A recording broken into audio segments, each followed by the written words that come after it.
Yo, yo, yo, what up, y'all? Entire world against FBA ADOS Freeman. Now, that's a very bold and broad statement, right? But here's my question. Do you agree with it? If you guys agree with it, give me a thumbs up. If you guys disagree with it, give me a thumbs down. And we're going to check this out, all right? First, though, we're going to talk about this situation that went down, of course, in Ohio. How many people heard about this? A guy named Jadarius Rose is seen on video during a July 4th traffic stop with his hands up, surrendering to police officers before the officer deployed the canines. All right. And I don't know if you guys are aware, but Newsweek has an article that talks about the history of how dogs were weaponized against black people by white people, which is probably one of the reasons why they call them man, aka white man's best friend. All right, so let's check this out. Meantime, there's growing outrage this morning tied to a controversial arrest in Ohio. Body cam video shows a canine officer unleashing a dog on an unarmed suspect after he appeared to surrender following a high-speed chase. NBC's Jesse Kirsch has that story. Hey, Jesse, good morning.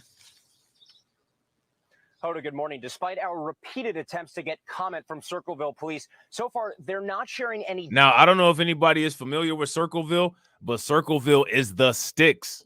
It's one of those places when we're talking about surviving the suburbs, Circleville is like the poster city for that.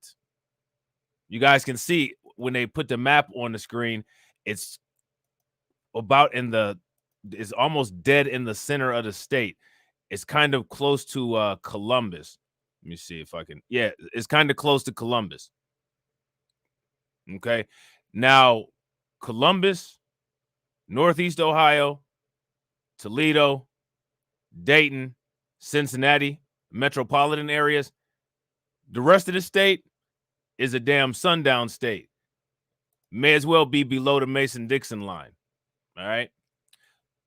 So what ended up happening here was the lyrics from that Jason Aldean song. He tried it in a small town. He tried to be black in a small town. You know what I'm saying? And you see what the police did. You know what I'm saying? They wouldn't have done that to a white suspect. They let the dog loose on him. Morning, despite our repeated attempts to get comment from Circleville police, so far they're not sharing any details about that incident with NBC News. According to the Columbus Dispatch newspaper, police here say they are reviewing the conduct of the canine officer involved, but it's not clear if he's still on active duty. So now remember, we're talking about police accountability, right? One of the things they said about police accountability was that, quote unquote, we want to be more transparent. We'll be more transparent until issues come up, and then nobody will know anything. And then we have the issue of internal police. We have the police policing the police. So now my question for everybody is, despite what we saw on the camera, what do you guys think is going to come of this? Police here say they are reviewing the conduct of the canine officer involved, but it's not clear if he's still on active duty after that concerning scene, which was captured on camera. We want to warn you, the video you were about to see is disturbing.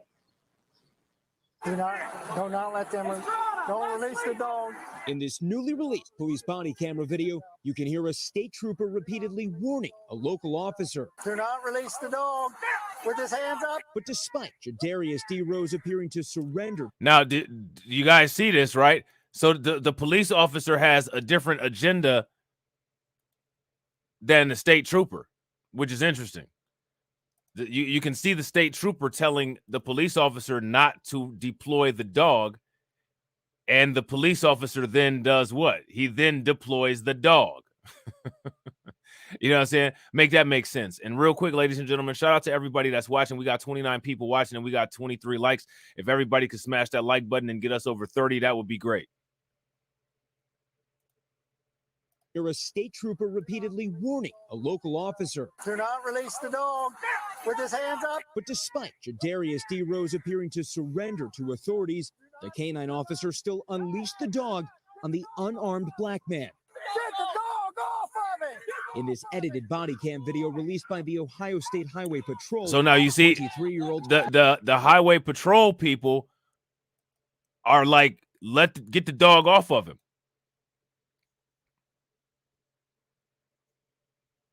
The Highway Patrol people are saying, get the dog off of him.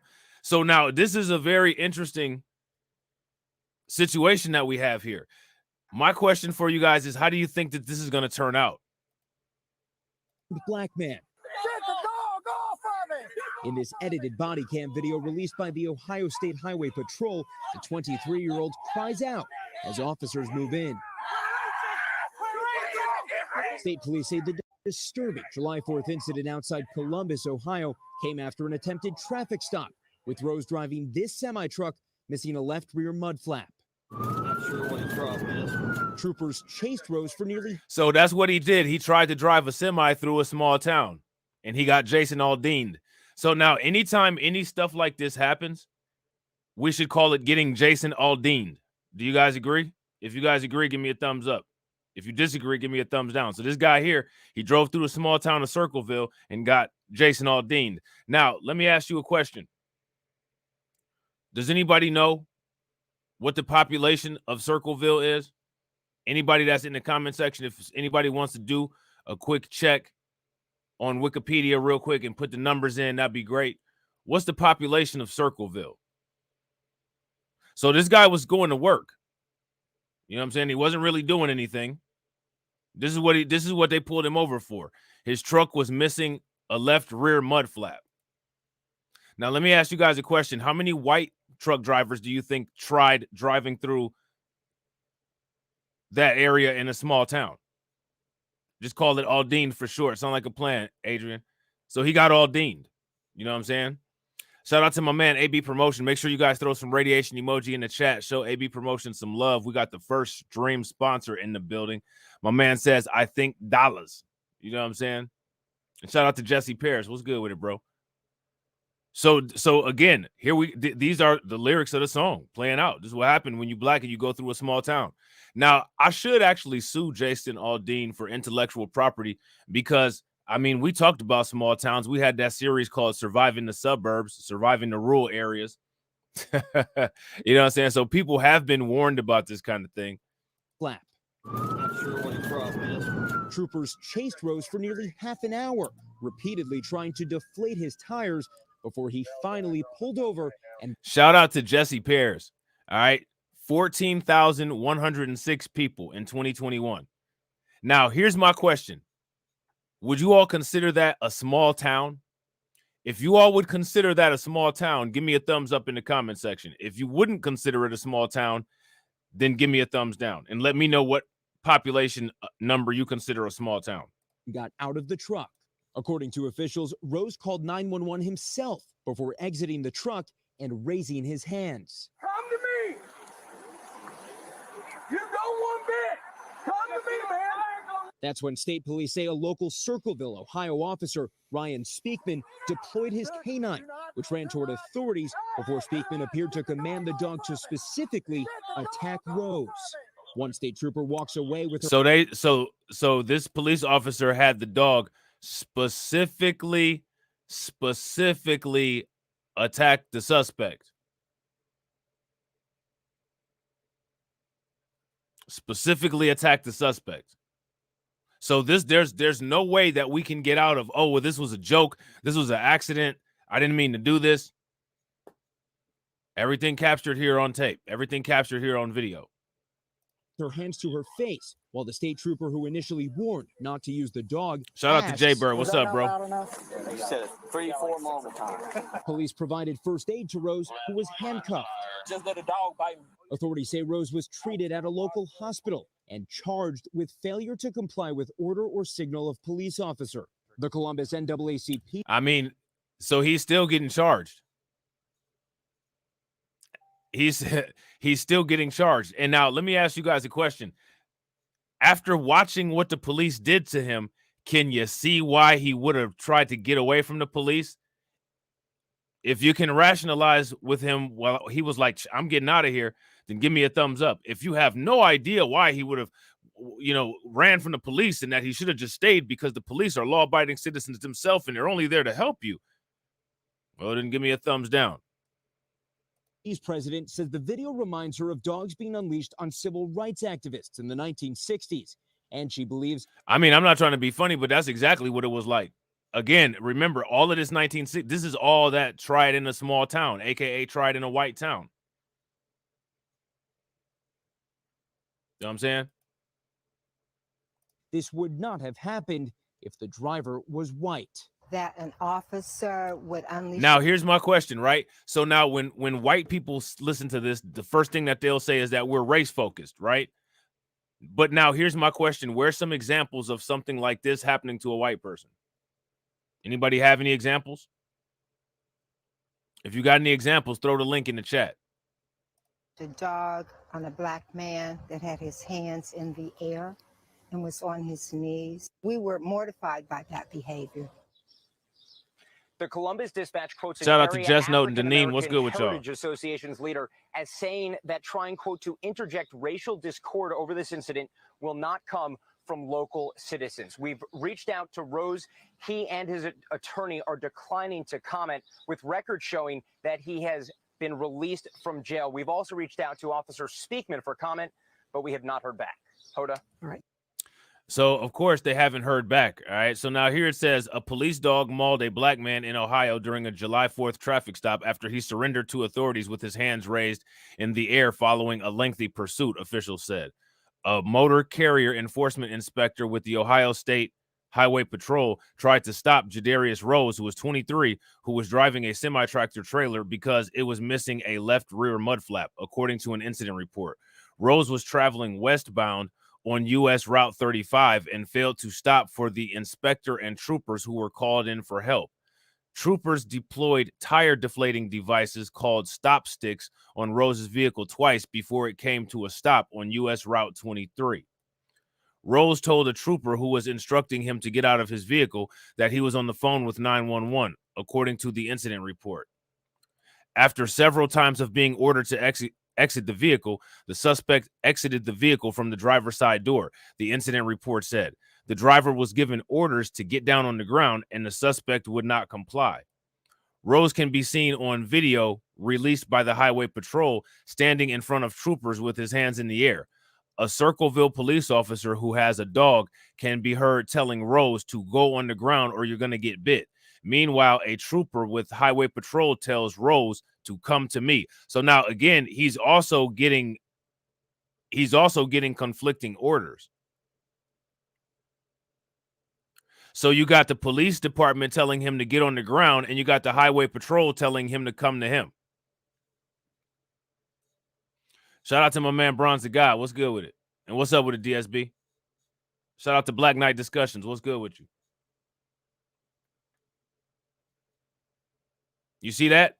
So you got the Highway Patrol telling him to come to him, and then you have the Circleville police officer saying, get on the ground. So now in that situation, what are you supposed to do? I guess the only thing that's likely for you to do is get injured, which is what ended up happening. Would you guys agree? If you guys agree, give me a thumbs up. If you guys disagree, give me a thumbs down. Shout out to Shamika Gray. What's good with it? Real quick, ladies and gentlemen, we got 51 people watching. If everybody can take a moment, smash that like button. Also, if you guys can share the stream to your social media, that would be great. And also, if you're not subscribed to the channel, make sure that you hit the bell icon twice. It's then that the Circleville police officer, identified as R. Speakman, deploys his canine. Do not release the dog with his hands up. A trooper can be heard yelling multiple times before Speakman releases the dog. All right, so now I'm going to leave this comment to you guys. I have a question. Why do you all feel that the police officer released the dog after being advised not to by the Highway Patrol? Why do you guys think that that took place? That's my question. The video shows the dog running towards Rose, who comes to his knees as Speakman releases the dog. Video appears to show the dog biting and pulling Rose by his arm as he screams loudly. Get it off, Rose screams repeatedly. Get the dog off of him, a trooper yells. Other officers can be heard calling for a first aid kit. Rose was eventually taken into custody, and troopers immediately provided first aid and contacted EMS to respond, the Highway Patrol said in a statement. So now what I want you guys to pay attention to is that pay attention to the fact that it's the troopers who provided the first aid. The police aren't in the equation anywhere. Do you guys notice that? So even after he was injured, and shout out to my man Tarek, what's good with it, bro? Even after he was injured, it was the highway patrol who initiated first aid, and the police didn't do anything. Rose was charged with failure to comply with an order or signal of a police officer, a 4th-degree felony, according to the highway patrol, and faces between 6 and 18 months in prison. He was arraigned the next day and posted bond on July 7th. Circleville K-9 unit was involved in the July 4th incident following an aid request from the highway patrol, according to a statement from Circleville Mayor Don McIlroy and Police Chief G. Sean Baer. In compliance with Circleville Police Department policy, a use of force review board was convened immediately and is reviewing the incident. So now, again, we have officers from that police department who are part of that police department who were trained the same way as the police in that department who are going to be reviewing for misconduct. Does that sound like a conflict of interest? If that sounds like a conflict of interest, give me a thumbs up. If it doesn't sound like a conflict of interest, give me a thumbs down. During the week of July 31st of 2023, the findings of the use of force review board will be provided. All right. So now we got about 6 days until the results of this use of force board will be public. Now, shout out to D-Buck. What's good with it, bro? Now, my question is, what do you all think that the review board will find? What do you guys think that they'll find? It's not clear whether the officer responsible for directing the dog to attack Rose faces any disciplinary action. And now that's a problem, right? Because it should be very clear that that police officer is going to face disciplinary action. He didn't listen. He also put the highway patrol officers at risk. And now we know that they don't care about the safety of the black man, but the one thing that could actually end up getting these police officers some kind of consequence is the fact that their negligence could have put those other highway patrol officers in danger. That's the only thing that's going to be favorable. And real quick, ladies and gentlemen, we got 50 people watching and we got 38 likes. If everybody can smash that like button and get those likes over 50, that would be great. The highway patrol clarified that the K-9 involved in the incident is from Circleville Police Department and not the Ohio State Patrol. And again, the Ohio State Patrol, they really don't care either. They're just trying to, stay out of this because it's already a bad look. And they know that just too much had been done. Highway Patrol Sergeant Ryan E. Purpura said in a statement, this case remains under investigation and the patrol is unable to provide any further details at this time, which, they're saying that, but they really gave up that body cam once this started to be looked at. And again, the reason why is not because they care, but because they want to get the heat off of them. You know what I'm saying? So now, shout out to Ron DeSantis because he was involved in a woke accident. I'm sure the reason that he was involved in a car accident is because everything is woke. But in case nobody knew, he was indeed involved in a car accident. Ron DeSantis was involved in a car accident. Now, I really wish that I could have been there at the scene so that I could have interviewed him and I could ask him, how did woke cause your car accident? So I'm going to ask you guys that question. How did woke cause DeSantis's car accident?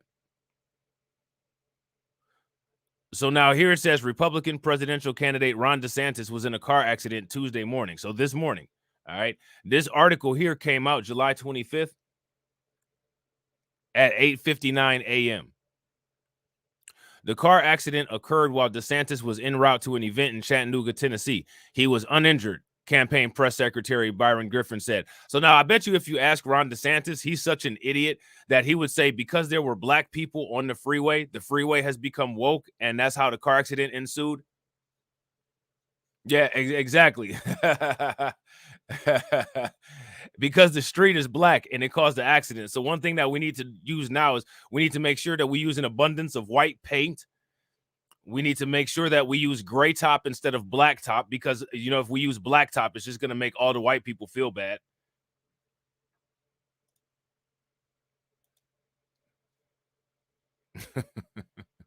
You know what I'm saying?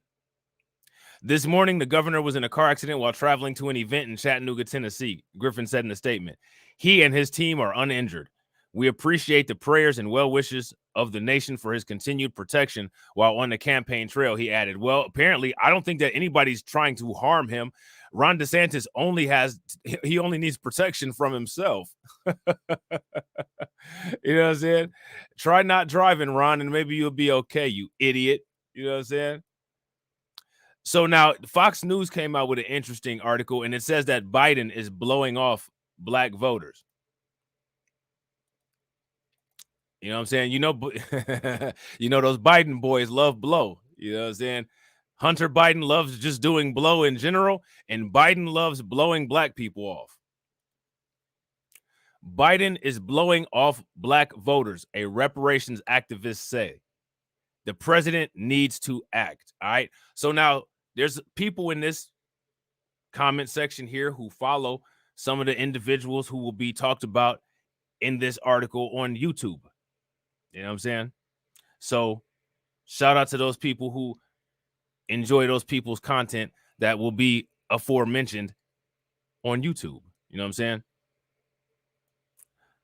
So now here it says President Biden is taking black voters for granted and losing their support by remaining silent on and not backing reparations for black Americans as a way to make amends for slavery and racism, according to pro-reparations activists who spoke to Fox News Digital. I believe the Biden administration's stance is emblematic of the Democratic Party's benign neglect of black voters, ADOS, American descendants of slavery, voters more specifically, said Yvette Carnell, president of ADOS Advocacy Foundation. Now, I hear that I've heard this before. Now, I don't know if this is true or not. Y'all can let me know. Shout out to Tammy Dorsey. I heard that Yvette Carnell is very sensitive. So if you simply mention her name, you'll be blocked on Twitter. So I'm assuming that after I read this article that Fox News posted, I'll be blocked on Twitter. You know what I'm saying? But I guarantee you Fox News isn't. Black voters are whipped into a frenzy around election time, and Republicans are made into boogeymen, as Biden himself said back in 2012, want to put y'all back in chains. Which is funny because being that Biden isn't a doso, us going back in chains, he can get the old family business going. I got a better idea. Let's create value chains and get these people out of power.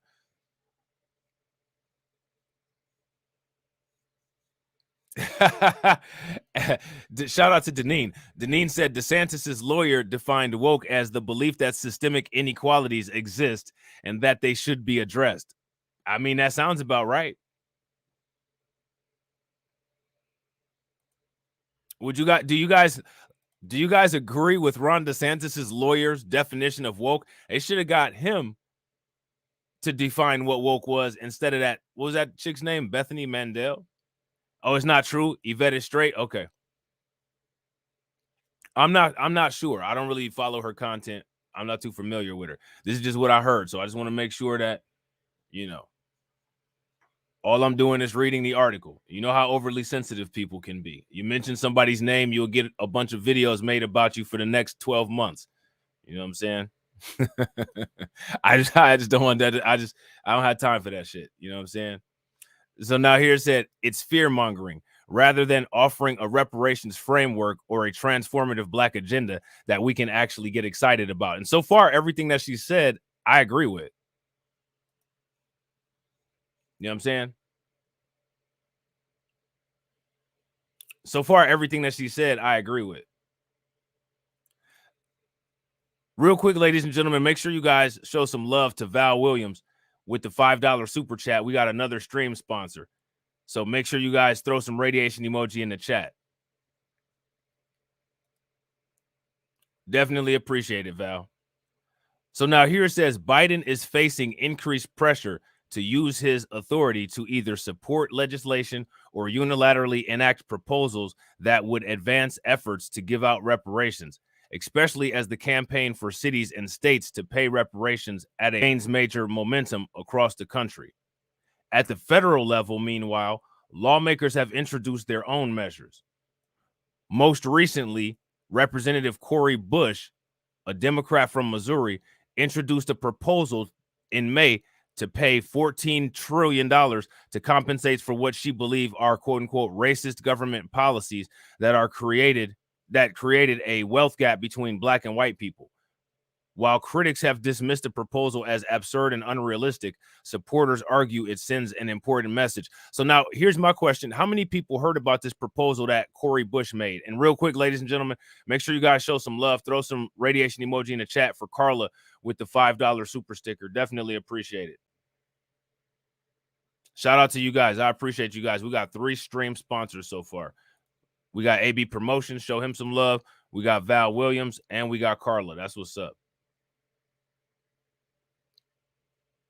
So my question is, what do you guys think so far of what she's saying here? I don't find anything wrong with what she's saying so far, Congresswoman. But what I am curious about is what is this legislation that Cori Bush put out?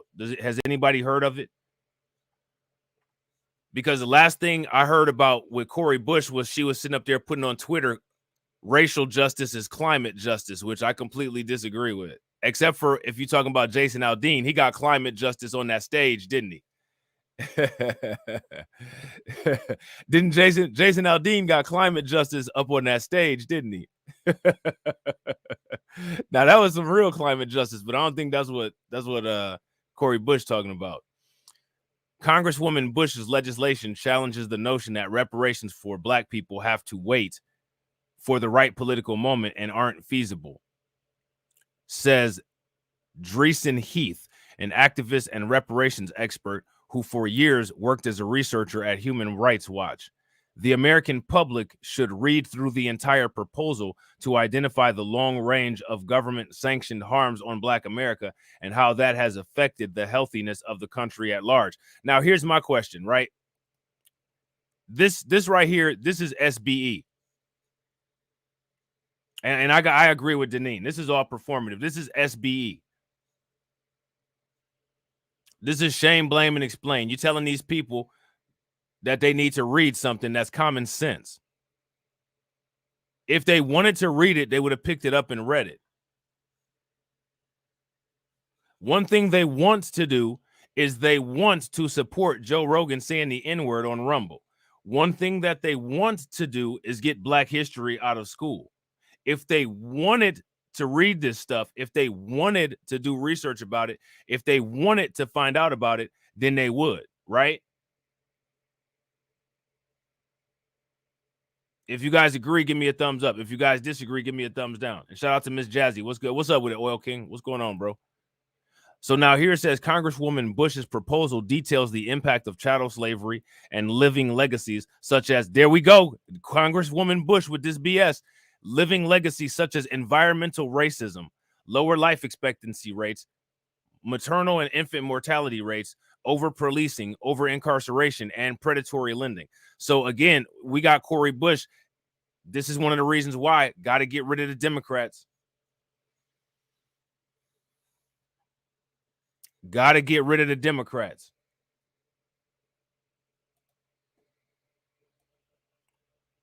Heath noted that the $14 trillion figure didn't come from Bush, but was previously calculated by pro-reparations economists. Less ambitiously, several Democrats in Congress have backed a bill establishing a commission to study and develop reparations proposals for lawmakers to consider implementing. Now, here's my question. What do you guys think about all this? Shout out to Torsa Peters. What do you guys think about all this? That's my question. However, Biden has largely been silent about such initiatives, and the White House didn't respond to multiple requests for comments this week to clarify the president's position on reparations and seek his response to critics claiming that he needs to do more. Now, here's my question. What do you all think about Biden dodging this issue? Does that sound like he's trying to earn any votes? And shout out to Carla for hitting the Nightbot and stream elements.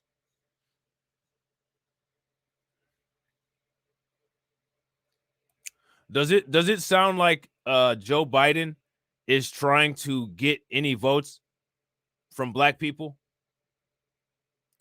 It sounds to me like Biden is carrying on with the trope that you ain't black if you don't vote for me, and that we know you're going to vote for the Democrats because nobody else likes you anyway. That's what it sounds like he's on.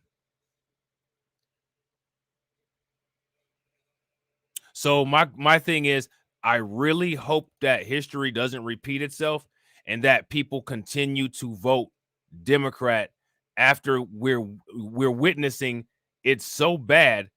Biden is failing to service his constituency so bad that an anti-black, anti-reparations conservative news outlet is calling him out about not serving his voters. That's pretty damn bad.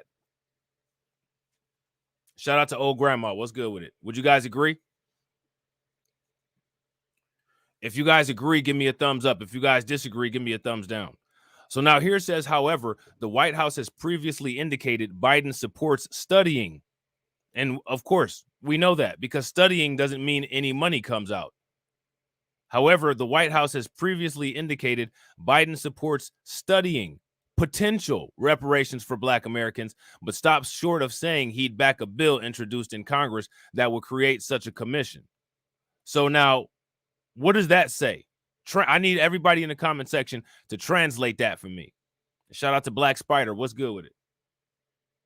Translate that. That dude is he's playing possum, right? Last month, White House Press Secretary Karine Jean-Pierre repeatedly dodged a question concerning whether Biden would support financial reparations being paid to the descendants of Black slaves in the United States. So now let me ask you guys a question. When somebody dodges or evades a question, what does that mean?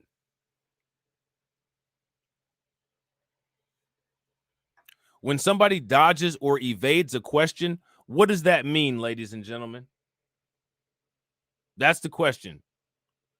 In March, Jean-Pierre similarly failed to answer a question about whether Biden supports slavery reparations at a national level. Now, here's the thing. Shout out to TD Hip Hop Media, right? Because TD Hip Hop Media's got all the receipts. We already know what Joe Biden said about his stance on reparations. What did Joe Biden say about his stance on reparations? The first thing that Joe Biden's feeble mind spoke when asked about reparations was that only if it includes Native Americans. I mean, that's the first thing that, I mean, you first of all, you're not even considering doing this. But if you do consider doing it, you'll only do it if it considers a group of people who were involved in and benefited from slavery. That doesn't even make any logical sense. But what that does do for the person that's observant, that listens to that message, is he's telling you something. So my question is, what is he telling you? And yeah, for everybody that says no, and you know, Miss Jazzy with the middle finger flicking the bird, that's a fact. I gotta agree with my man AB Promotions. They're being deceptive. Right. And now Native Americans received all of their stuff, and they didn't receive it under the condition of if Black people get this stuff too. Right. It didn't work for them like that. You know what I'm saying? But for anything that we need as a result of legacy issues in the United States, it has to be attached to somebody else. That's what Joe Biden is saying without saying it.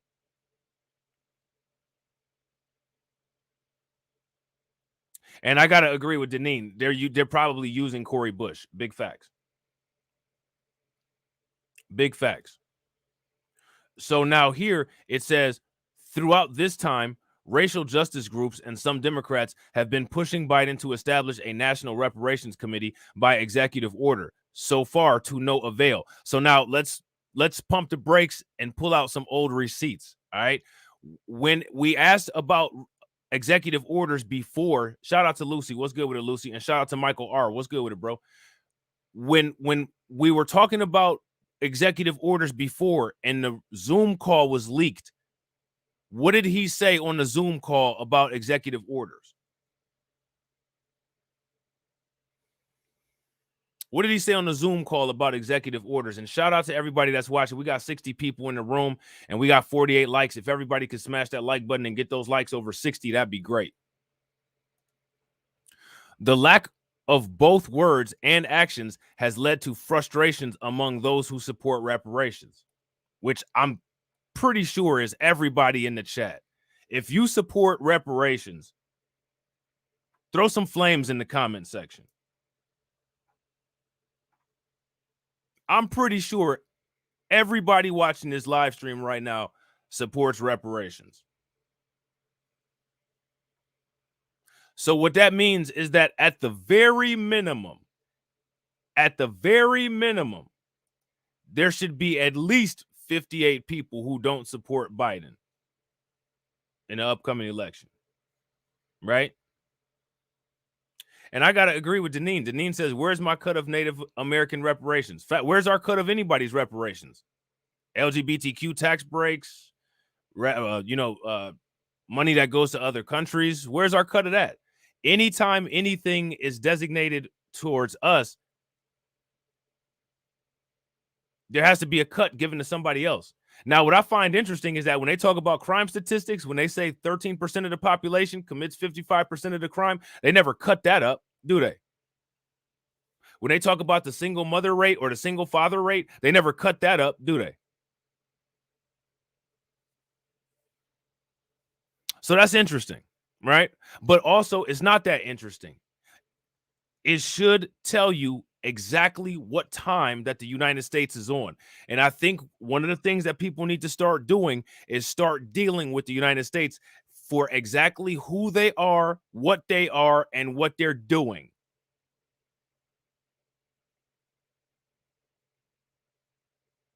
We're sitting here acting like we're living in a democracy when we're actually dealing with a criminal organization. So I don't know how many people saw New Jack City, you know what I'm saying, Brooklyn's Finest, any of those old school movies like that. But we need to start dealing with the United States like what they are, a criminal organization. If you guys agree with that, give me a thumbs up. If you guys disagree, give me a thumbs down. And shout out to Oil King. Oil King said, I'm voting for Dr. West. I'm not mad at you, Oil King. I got my critiques of Dr. West, but I'm definitely not mad at you for voting for Dr. West. You know what I'm saying? Definitely not mad at all. So now here it says, we are the base of the Democratic Party, and Biden told us very early on not to expect much movements on reparations, said Carnell. So now let me ask you guys a question, right? Who is the base of the Republican Party?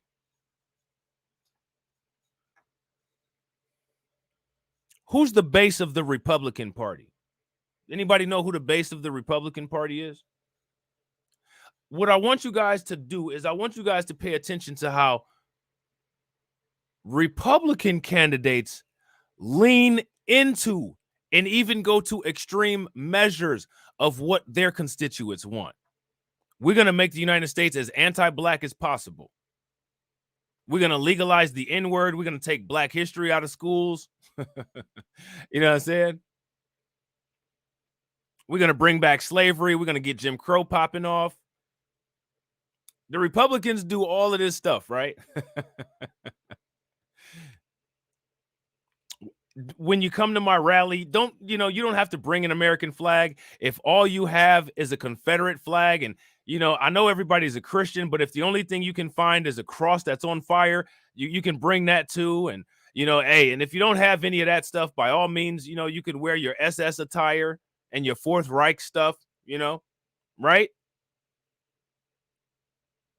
You got Tommy Tuberville, white nationalists are prideful Americans, right? They lean into what they want for their constituents, right? Democrats like Barack Obama and Kamala Harris are your group won. You won the election, which means that you have the majority of people in the country voting for you. What are you scared of? Do you think that Ron DeSantis cares that anybody has an issue with him removing black history from schools? No.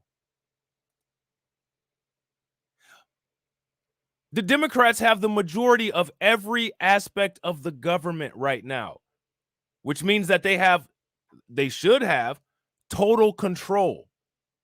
Would you guys agree? If you guys agree that the Democrats have virtually total control, give me a thumbs up. If you disagree, give me a thumbs down. But they're acting scared. Republicans don't act scared. They service their constituents no matter how radical it is.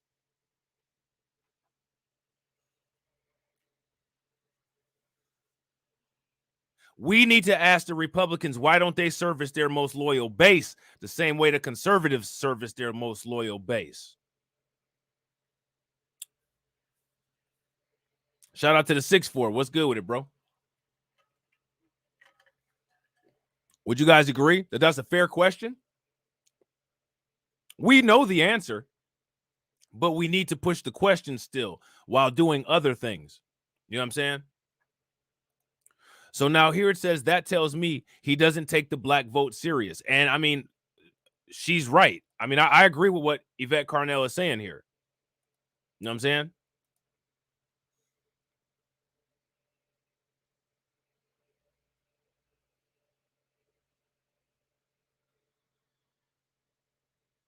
I agree with what she's saying.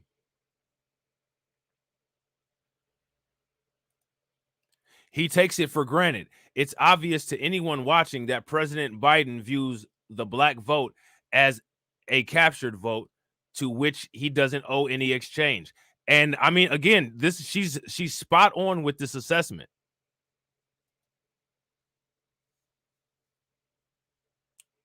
She's spot on with this assessment. Yvette Carnell said he takes it for granted.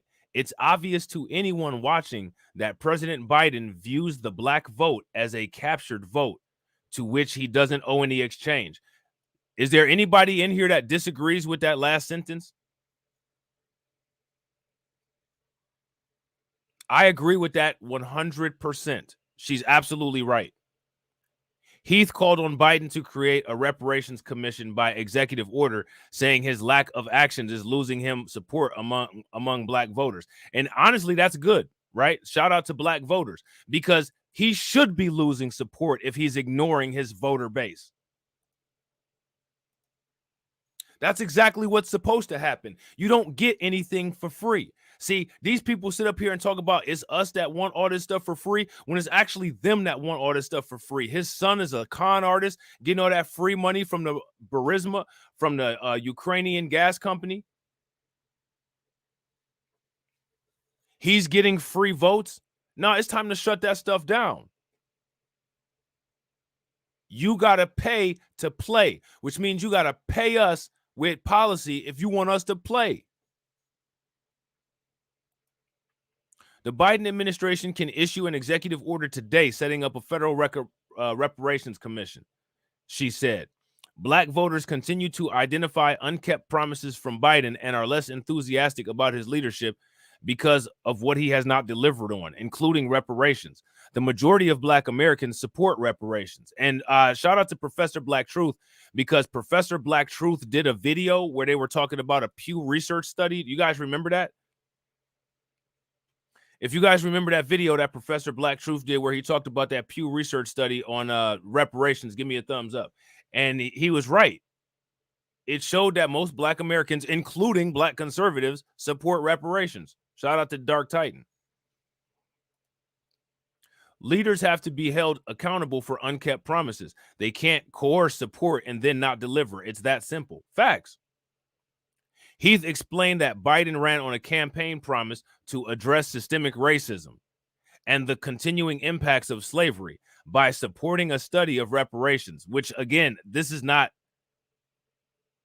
this. If somebody says they support a study of reparations, that's the same thing as if somebody says, you know, when a woman is like, do you love me? You know what I'm saying? And you like, well, you know, I like you more than I liked anybody else in the world. That's some bullshit. That's some bullshit. You're trying to get the draws without giving the commitment. Everybody knows that. That's what Biden is trying to do. He's getting the vote without getting a commitment.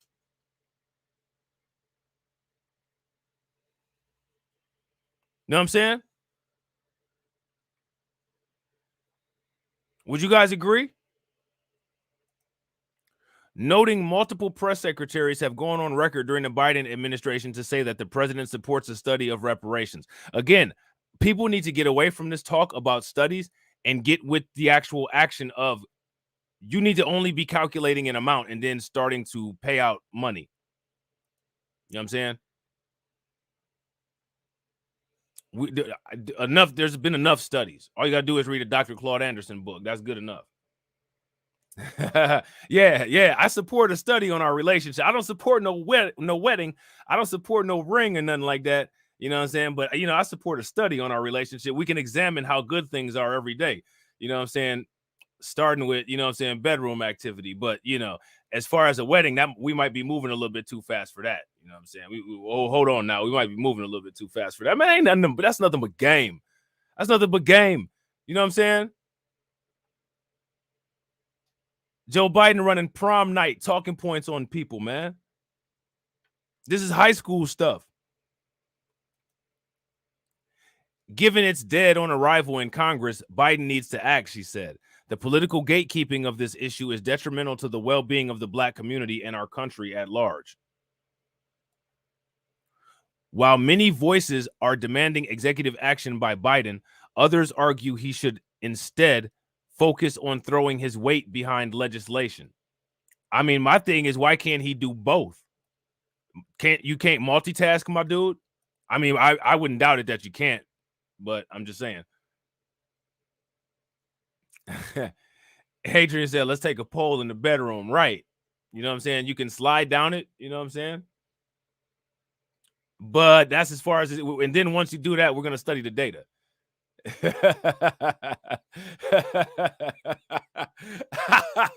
Right. You know what I'm saying? We need to study the data for the study. Understand? Hey, understand. Before we do anything, understand. I need that data. That's hilarious, man. So now here it says executive orders are presidential directives and thus typically too weak and limited to handle redress for slavery and its accumulated disadvantage, said Carnell. I view calls for an executive order as just another dodge by reparations activists who refuse to push Congress to pass a reparations bill for Biden to sign. I'm not mad at that either. I'm not mad at that either. And I agree, Ricky. I agree 100%. If you guys agree with Ricky, give me a thumbs up. If you guys disagree with Ricky, give me a thumbs down. Here's my question. If we need to do a study about the effects of slavery, why do we have any monuments, museums, or any of that stuff in our in the United States? Why is there a Martin Luther King Day? Why is there a Black History Month? Why are all these locations in the United States named any of this? If we don't know anything about anything, why is anything named anything?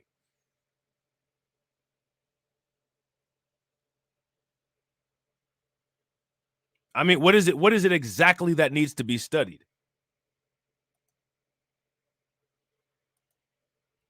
The only thing that I think needs to be studied is I think it's us that needs to study the necessity of creating value chains. And then once we create a value chain that's powerful enough and that has large enough international reach, we can force the issue of reparations. There's a difference between asking and demanding. We need to get to the point to where we're demanding. And the demanding part will be the nice part, because once we build powerful enough value chains, you get one chance after we ask, and then after you say no, we're going to show you with the value chain how we're just going to extract it from the economy. People got to start taking that role. You know what I'm saying? Drawing that line in the sand.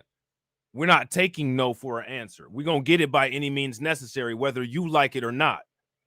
So we can get it through the government, which is the easy way, or we can get it where a bunch of businesses get put out of business. You know what I'm saying? Where some cities end up going through a really hard time because of some economic issues.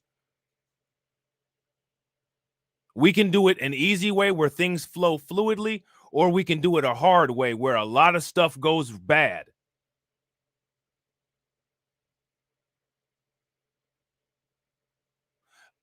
I think that people should start putting it out there that that's the kind of energy that we're on. You know what I'm saying? And real quick, ladies and gentlemen, shout out to everybody watching. We got 64 people watching and we got 60 likes. If everybody could smash that like button and get us over 70, that would be great. So now here it says, either way, reparations at the federal level appear stalled amid widespread Republican opposition. Only partial support among Democrat lawmakers. So now here's my question. It says only partial support among Democrat lawmakers. Now my question is, who of the Democrat lawmakers doesn't support reparations? Does anybody know? Anybody got the names? And my question is, if we're the Democrat voters, the largest and most loyal base, there shouldn't be any Democrats holding any office that don't support reparations. That's an automatic no-go. If white people want to make it where if you support reparations, you're automatically a liberal. Well, if you're a liberal and you don't support reparations, then you're automatically under the axe.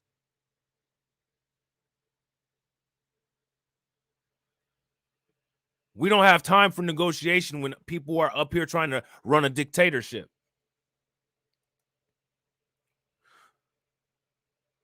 So now here it says, still, pressure on Biden and the White House to act will likely mount as a growing number of localities add their names to the list of those actively pursuing reparations. And again, these localities that are pursuing reparations, they're pursuing reparations and just giving them to everybody. And the reason why they're pursuing reparations is to get the federal funding for it.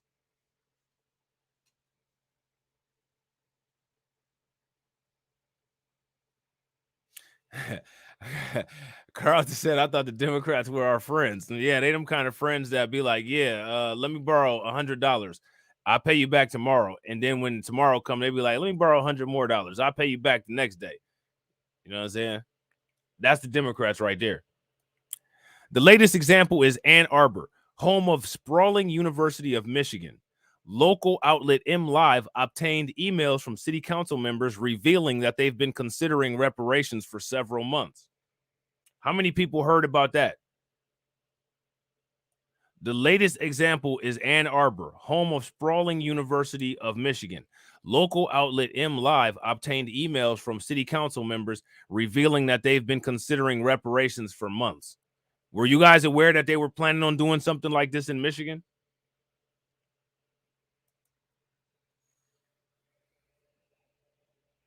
If you guys were aware that they had planned on doing something like this in Michigan, then give me a thumbs up. If you guys weren't aware that they had planned on doing something like this in Michigan, then give me a thumbs down.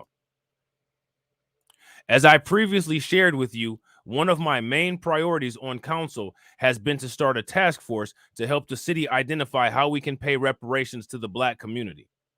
One council member wrote in a January 23rd email to a University of Michigan social work professor. In Georgia, the Fulton County Board of Commissioners voted last week in favor of $210,000 in funding towards a reparations study to discern if reparations are necessary for some Fulton County residents who are descended from slaves. I mean, why wouldn't it be necessary? Why wouldn't it be necessary?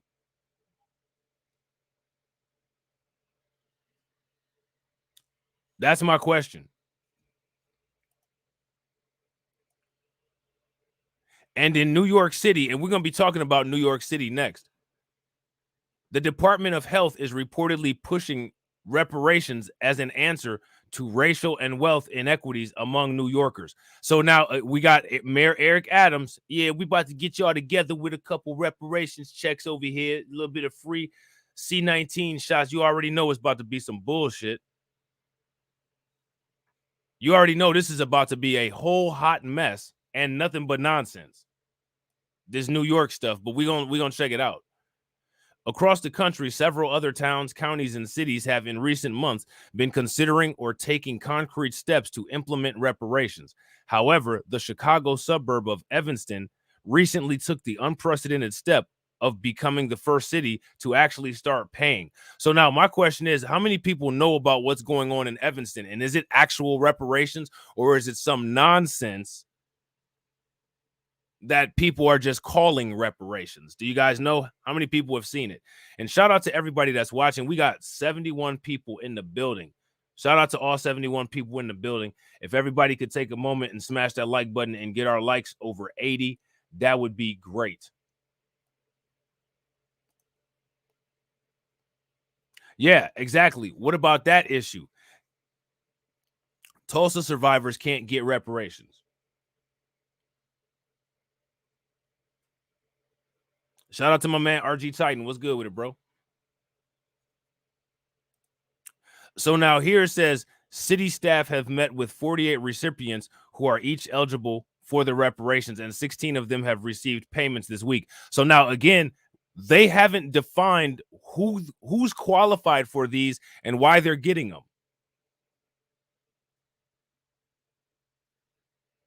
Right. And see, and shout out to Adrian. Adrian says only 14 families qualified for Evanston. Now, here's my question. Why is it that only 14 people would qualify for reparations in Evanston? I'm sure there's more people who are descendants of slaves that were affected by redlining and anti-black policy during the civil rights era. So only 14 people qualified? Really? According to the Evanston Roundtable, the city expects to dole out the reparations to 140 mostly elderly residents by the end of this year, out of about 75,000 total, officials told the Wall Street Journal. So they're only paying 140 people out of 75,000.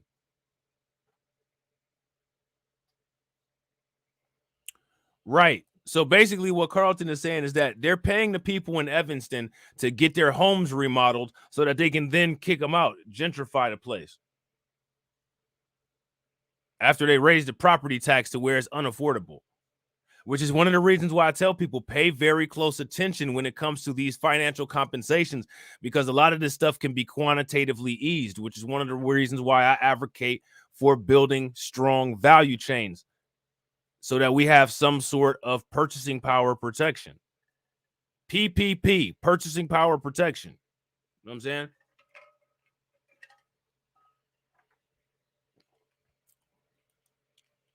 Evanston had committed in 2019 to spend $10 million over 10 years on local reparations. 2 years later, it became the first U.S. city of any size to fund reparations, specifically $25,000 for qualifying Black residents for home repairs, property down payments, and interest or late penalties due on city property. So now they're dictating how these people can use their money. So this isn't reparations, because nobody dictated how white people could use the land that they stole during the Homestead Act.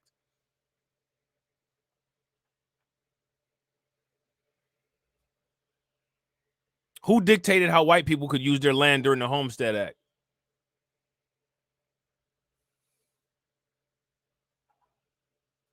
What if when you got your paycheck from your job said that you're only allowed to go to Walmart, you're not allowed to go to Target, you're only allowed to buy poultry products, the money that we pay you isn't good for beef? You would look at them like they were crazy, wouldn't you?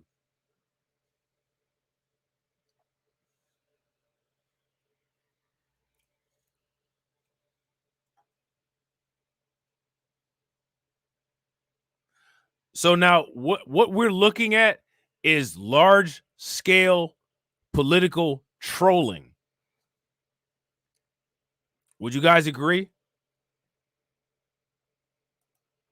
This right here, this stuff right here, this is nothing more than trolling.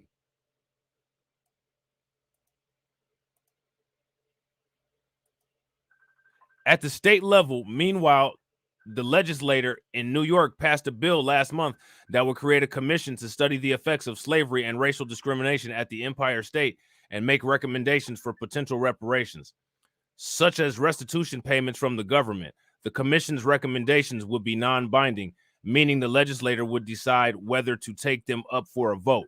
If Governor Kathy Hochul signs the bill, New York could be the second state to establish a reparations commission following California's lead. All right. So my question for you guys is, what do y'all think about that? What do you guys think about that?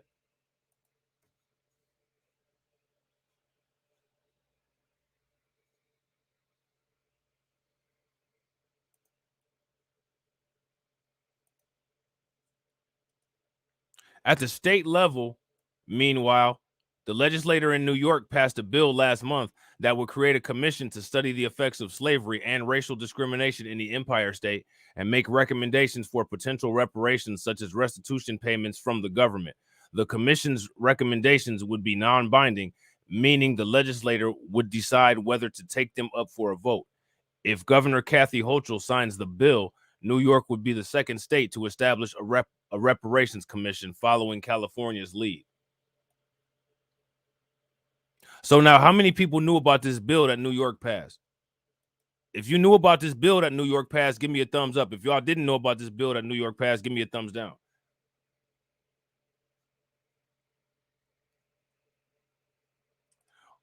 Right, exactly. Carlton says the next thing to watch out for is, can you prove how slavery harmed you directly?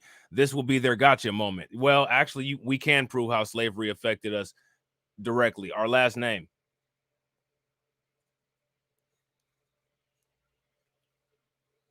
Where did people with our last name come from? Now, my question is, everybody that has the same last name as us, how much money was passed down through trusts, wills, and inheritances? And why didn't we get any of it? There goes how slavery affected me. Kick rocks.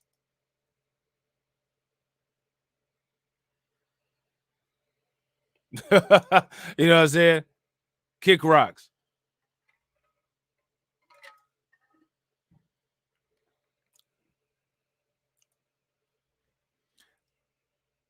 At the state level, meanwhile, the legislator in New York passed a bill last month that would create a commission to study the effects of slavery and racial discrimination in the Empire State and make recommendations for potential reparations, such as restitution payments from the government. The commission's recommendations would be non-binding, meaning the legislator would decide whether to take them up for a vote. So now what I want you guys to pay attention to is pay very close attention to how, when it comes to all of this, they're making sure that they stay in control of how the language is being used. That has to be criticized, and that can't be allowed. They can't be allowed to be in control of things affecting us. We have to be in control of that. What's the difference between back then, if you have a white person dictating to you, versus now, if you have a white person dictating to you? As many ADOSOs as are in the United States, those very people attempting to control these conversations and define everything is a conflict of interest. You guys remember that article that we read from Reuters, where they talked about how there's 100 descendant of slave lawmakers here in the United States? That's a conflict of interest. Those people don't have any business dealing with anything we have going on at all. Right. Facts, Deneen. Mauled by a dog because your truck has a missing mud flap. That's how slavery affects us today. Facts. Jim Crow. That's how slavery affects a lot of us that are alive today.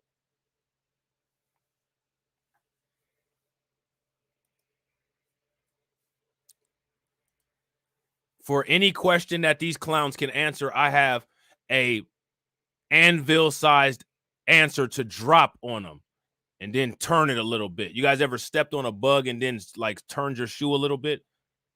Like that.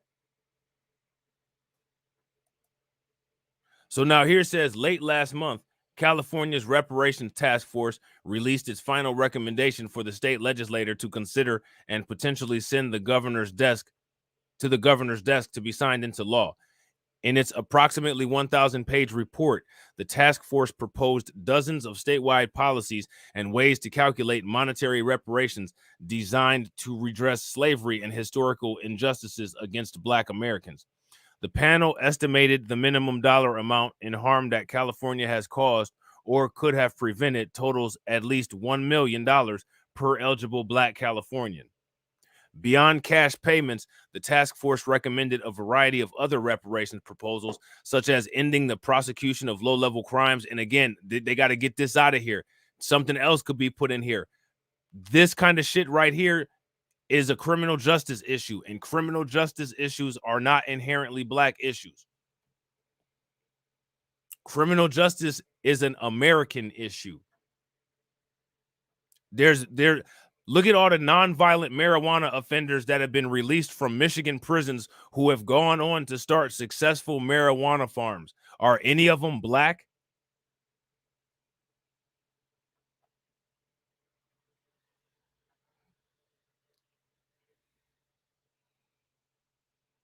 So they got to stop with this kind of stuff right here. You guys, look, check this out.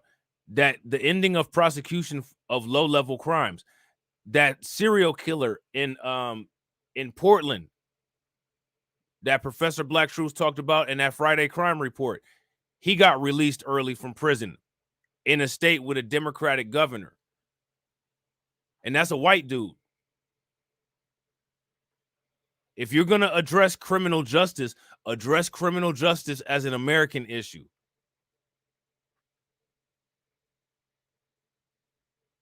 You don't sell criminal justice to black people and then utilize the policies like the quote unquote special probation policy. How many people know what the special probation policy is?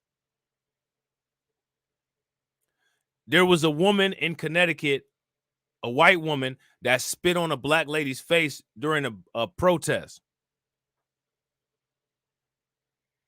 They basically let that white lady off with this first-time offender special probation program.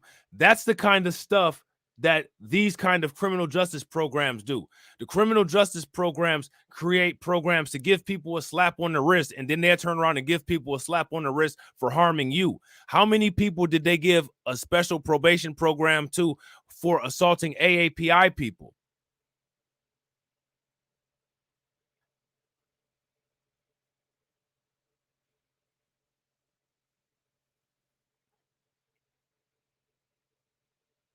That's my question.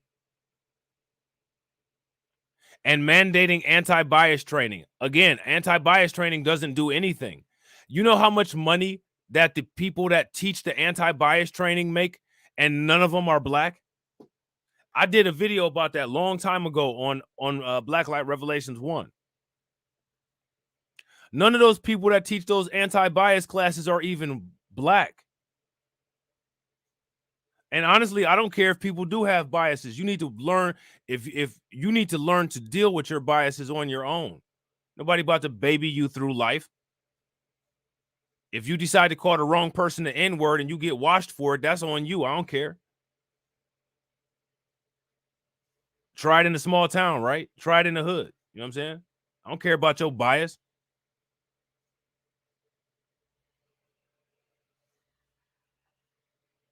They don't need to teach these people no anti-bias classes. They don't need to do none of that.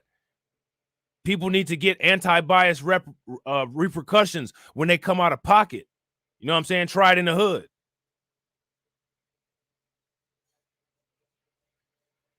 Try it in the hood. The hit single by Blacklight Revelations. You know what I'm saying? Deal with your bias like that or get it dealt with.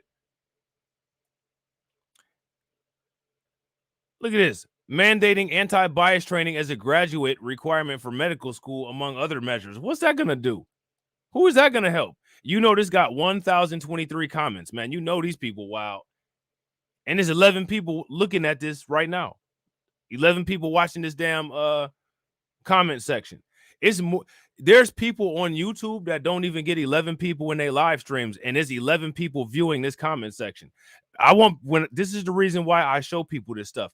These people are very invested in maintaining their privilege, which means that we have to be more invested in removing it. Despite such momentum nationwide, critics argue reparations proposals tend to be fiscally unmanageable and would undermine the effort to create a colorblind society. Who wants to create a colorblind society? Why is that an effort that's even going on? Let me ask you guys a question. How many people are in favor of a colorblind society? If you're in favor of that, give me a thumbs up. Listen, man, It's not my fault that white people cannot deal with race. I don't need a colorblind society because I can deal with people who are of different races. I don't need to automatically assert or attempt to assert superiority over other people simply because they're different. I'm social. I talk to people. I work with people. I have a good time. I can kick it with people. I don't need to be colorblind. If I happen to want some tacos one day, I want to eat some authentic tacos. If I want some Asian food, some hibachi or some Chinese food, I want to eat some Chinese food or some hibachi. I'm not white. I don't need to be colorblind to deal with other people.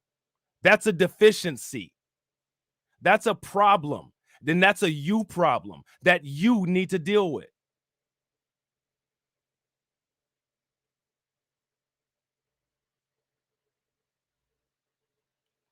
People being different than me doesn't bother me. It doesn't make me feel like I'm going to go extinct in the next 5 minutes. I don't have that kind of overwhelming paranoia that will make me harm somebody else. We don't need a colorblind society. We need a society that respects everybody for their differences. I don't need to bleach myself down to make myself more palatable for white people because they may not be comfortable with the bass in my voice, or they may not be comfortable with my brand. I don't care what you're comfortable with. If you're not comfortable, then you can stay away from me. That doesn't mean that I don't have the right to live. Out your damn mind thinking like that.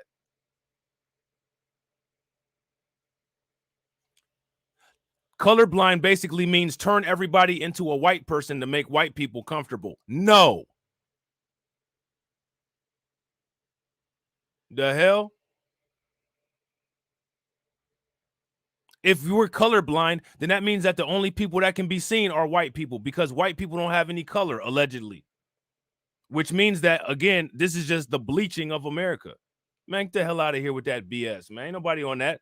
An effort to create a colorblind society. Now, let me guess. Are they going to quote Martin Luther King as saying that or something like that? Because I'm pretty sure none of them said that.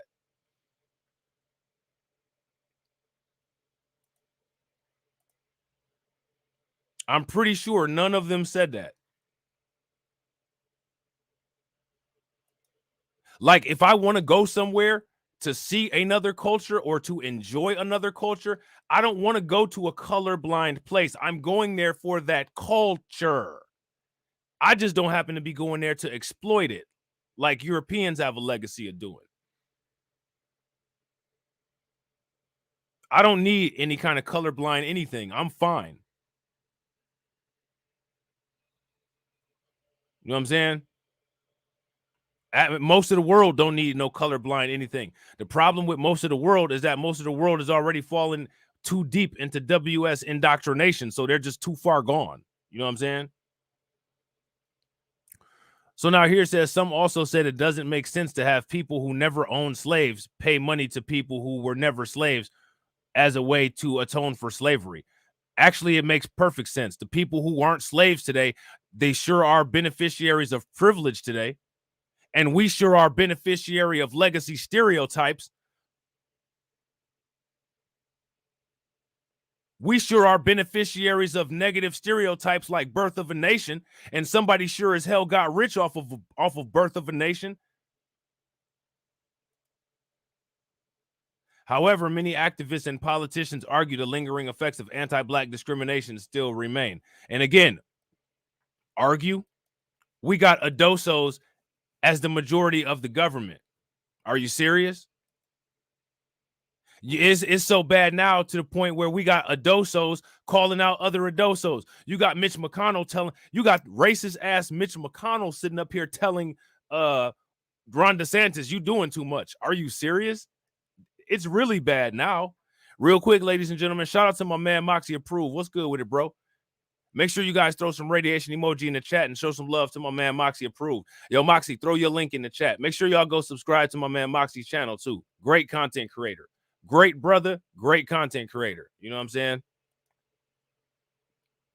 So now here it says, what an absolute shame that the federal government continues to hide behind its own crimes against humanity, against black people, instead of having the courage to repair the conditions it created, said Heath. Yeah, well, we know. And again, if you have to use any type of empathy or, any type of emotional appeal, you're definitely not going to get it dealing with these folks. I mean, it's nice to make the arguments. Yes, the arguments are all right. You just have to understand who and what you're dealing with. And if you understand who and what you're dealing with, then you know that making any type of ethical, emotional, or moral argument, it's not going to be the strategy that's going to get you where you want to go. Would you agree? If you guys agree, give me a thumbs up. If you guys disagree, give me a thumbs down. So now this is what we got popping off in New York. This is what they was talking about in New York. And the New York Post is big mad about it. They're mad. New York Health Department joins virtue signaling and calls for reparations. Everybody's virtue signaling. They're using identity politics. Now, when white people identify as white nationalists, Tommy Tuberville says, hey, I see these people as good Americans. Peep game. You know what I'm saying? Peep game. So don't ever stop saying something simply because somebody told you to. If somebody telling you to stop, say it louder and say it more times. And you don't answer to anybody anyway. You know what I mean? New York City Health Department joins the virtue signaling and calls for reparations. So now my question is, let's just start off with this. What is the health department going to do as far as reparations? Like what kind of reparations do they plan on paying?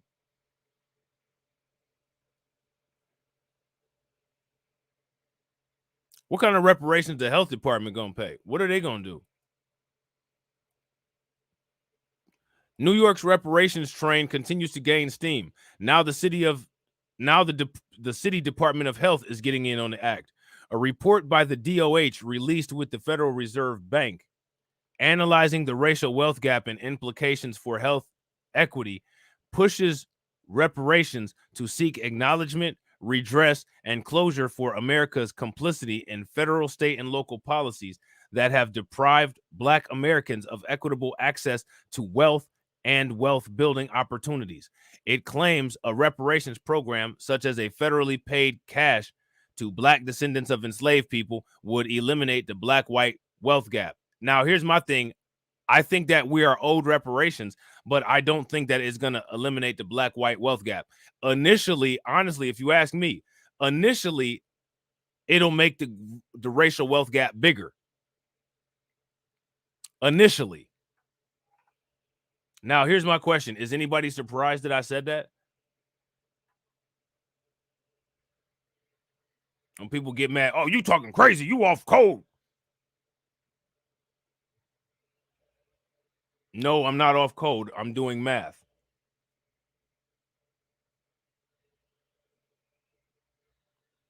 Would anybody like me to explain why I feel that initially reparations payments would initially, maybe in the first 5 years, increase the racial wealth gap and then it'll start chipping it away?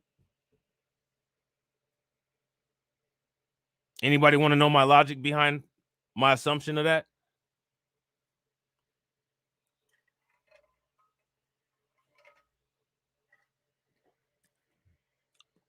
Shout out to Tasha. Tasha says yes. Now, the reason why I feel that way is because initially on T-1, when we get the first reparations payment, where are we going to spend our money? How are we going to spend our money to develop our own business?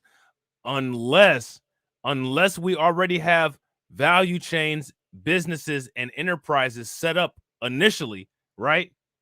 Unless we make significant movement to create our own value chains so that when the reparations payments hit, we got value chains from beginning to end supply to start our own businesses. Where are we going to spend the money at? With them folks, right? Because they're the only ones that have businesses. or other folks. You know what I'm saying? You might, you know what I'm saying, might buy an Asian car, you might buy a Nissan. You know what I'm saying? So once that influx of money comes in, people are going to be spending money to try to start businesses, which means that there's going to be an influx of money into those businesses, which means that those businesses revenues are going to skyrocket from all of the black business consumers that have just been created by the reparations payments.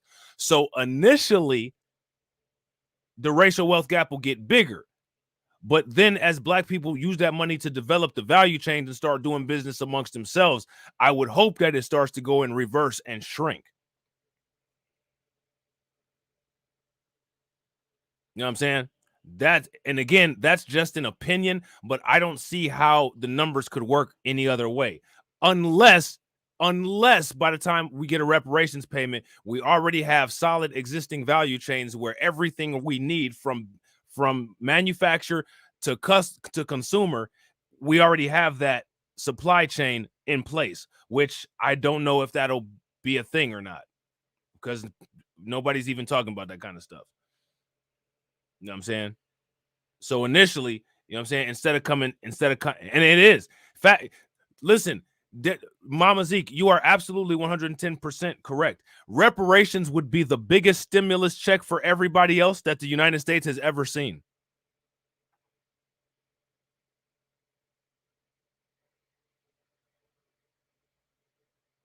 You know what I'm saying? Real quick, ladies and gentlemen, make sure you guys show some love to my man, the 6'4" with the $10 super chat. My man says BLR on point. I appreciate you, bro. And real quick, show some love, everybody, to all of the to the stream sponsors. You know what I'm saying? Like I said, we got AB Promotion in the building. We got Val Williams in the house. We got Carla Lockhart. We got Moxie Approved. And shout out to my man, the 6'4". Definitely appreciate y'all.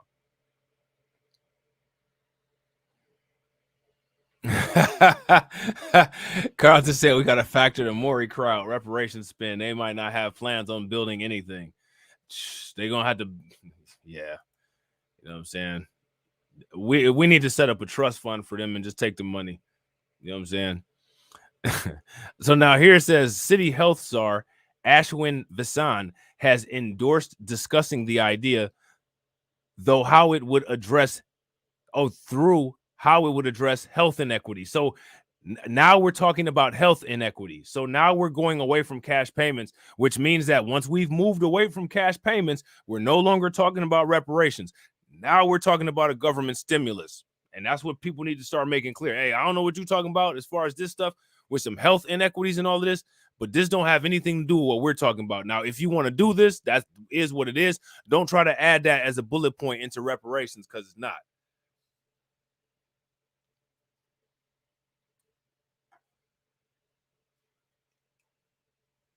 You know what I'm saying? So now here it says the city council also introduced a bill like the one that passed in state legislature, creating a commission to look into payments. Yet it's obvious that the DOH Fed plan is a little more than virtue signaling. It calls, after all, for the federal government to provide the funding. Team Biden won't even cough up the money for the migrant crisis in New York of its own making. And that's a fact. Right? Now, this is interesting, right? Because this is an opinion piece on the from the New York Times. I mean, I'm sorry, from the New York Post. And what's interesting about it is they're not really attacking the idea of reparations, which we all know that they are not very fond of. And I didn't know that Piers Morgan was a columnist for the New York Post. I just found that out when I looked over here. Did you guys know that? How many people knew that Piers Morgan was a columnist for the New York Post? That explains a lot. I just didn't know. Right. Right. I need my temperature taken. You know what I'm saying? I need my blood pressure done. I feel like my throat's closing. Why? Because I'm allergic to being broke. You know what I'm saying? I got an allergy. Somebody give me some Benadryl quick, or some money. One of the two, Benadryl or money. Benadryl don't usually work very well for me. I need money instead.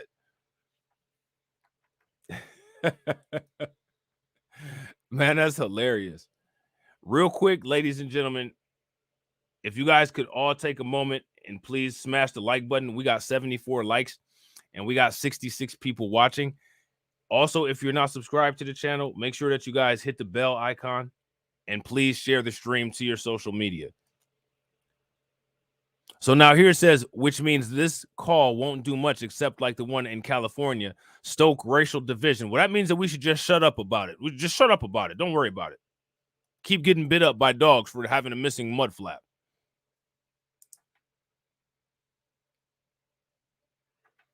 And reparations shouldn't stoke racial division. Slavery didn't. So why does reparations? Slavery involuntarily brought people together. Reparations should bring people together.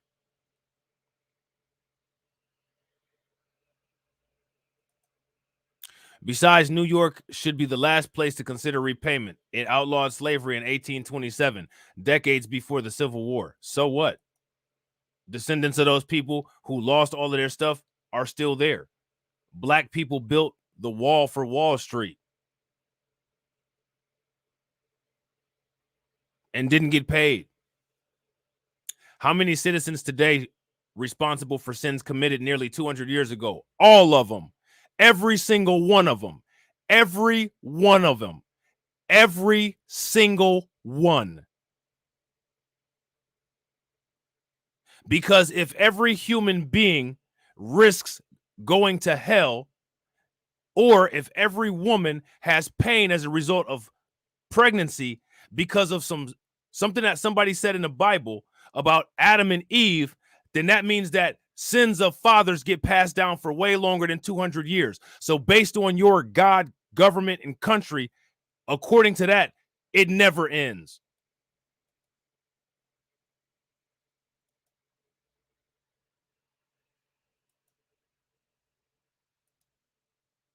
Let me ask you guys a question.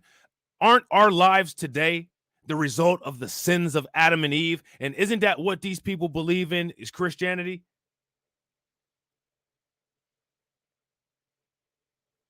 Well, you know what they say? You gotta kill or be killed. I'm a hustler, K-I-L-L, kill. Motherfucker bust at me, you better believe I'm busting back. You know what I'm saying? Try that in my hood. You know what I'm saying?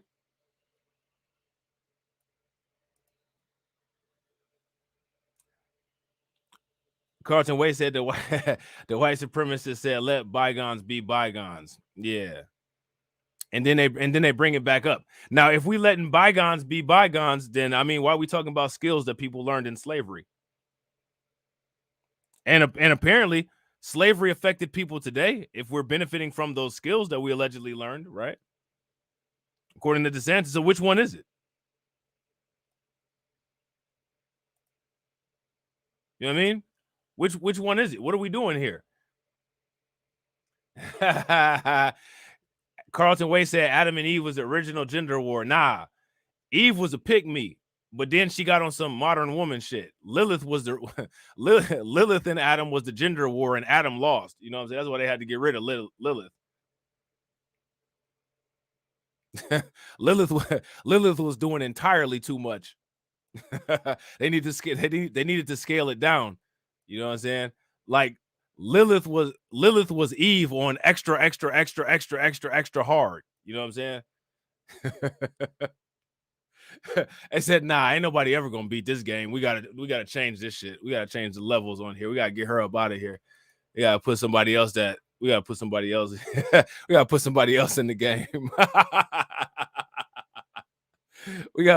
else in the game. This is too much. You know what I'm saying? This is a little bit too much. So this is an article here from Alternet, and it says racists believe he's a racist. Andrew Gillum's 2018 warning about Ron DeSantis resurfaces. I mean, again, we all know that Ron DeSantis is a racist, for real. But to be honest, these people all assume that we're criminals, but many of us make excuses as to why we shouldn't judge these people. I don't think that that's the best practice for healthy living. You know what I'm saying? To put it politically correctly. I don't think that that's a good best practice. Yeah, Lilith was doing way too much. You know what I'm saying? She was doing way too much, and she was way too good at what she was doing. She had to go.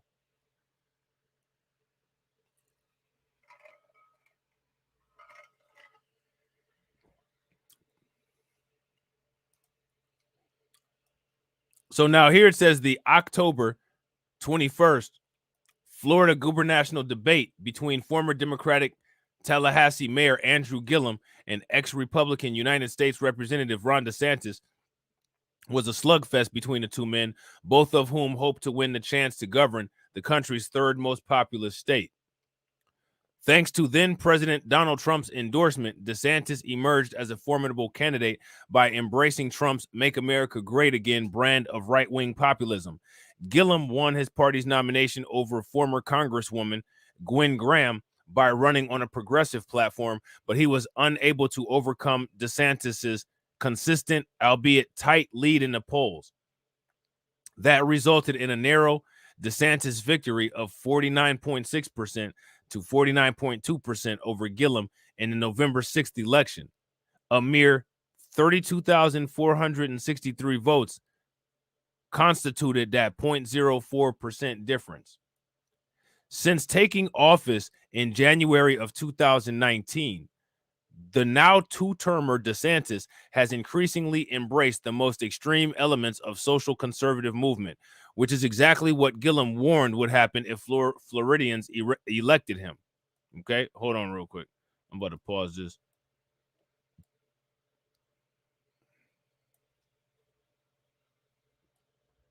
On Sunday, Politico Brian Taylor Cohen retweeted a viral moment from the Gillum-DeSantis showdown in which Gillum predicted what a DeSantis administration would look like. Gillum had DeSantis pegged for exactly who he is, Cohen remarked in his post. And honestly, I think that people should stop using the word pegged. It's just me. What do you guys think? You guys think people should continue using the word pegged or anything close to pegging in popular terminology, or should people, you know what I'm saying, now that, you know, it's associated with other things, people should kind of calm down on it? Now you have to say pause after you say peg. You know what I'm saying? So let's check this little video out right here. It says the Ron DeSantis War Room released a compilation clip of activists on the left freaking out over his presidency. All right, so let's check this out on the left. So now you guys all know that the left is a dog whistle. When white people say the left, what does the left mean when they say it? If Trump was the original Terminator, DeSantis is like the T-1000. Ron DeSantis is far more dangerous than Donald Trump. They're just like, oh, well, at least DeSantis isn't crazy like Trump. And I'm like, no, you should be more scared of him than Trump. He's like the worst version of Trump. Ron DeSantis is despicable. He's disgraceful. The real reason this man is so terrifying is because he's managed to succeed. So I want y'all to just pay very close attention to them playing the boom bat hip hop music. Is Ron DeSantis going to put a lesson in his school about where that skill developed from? Hold on real quick. Yeah, let me, you know what? I thought I was going to be able to change the speed. They might hit me. They might hit me with the copyright, y'all. Areas where Trump has failed. I honestly believe DeSantis was forged in hell. There's no doubt in my mind. Yeah, I don't believe that. But here's my question for you guys. When you guys watch the replays of the live streams, do you all watch them with the live chat on, or do you watch it like you're watching a video?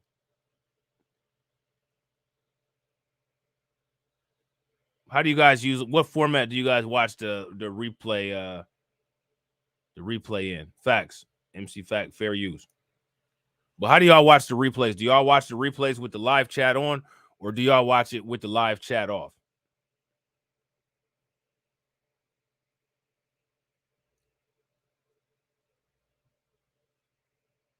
Tia said with the live chat. If y'all watch it with the live chat, give me a thumbs up. If y'all don't, give me a thumbs down. All right. Okay, Tasha says she watched it like a video with no chat. I do that sometimes too. Live chat on for Terrence. Okay. All right. Well, I'll tell you what. I'm not gonna if I get the if they do something with the copyright on this, I'm not gonna do anything about it.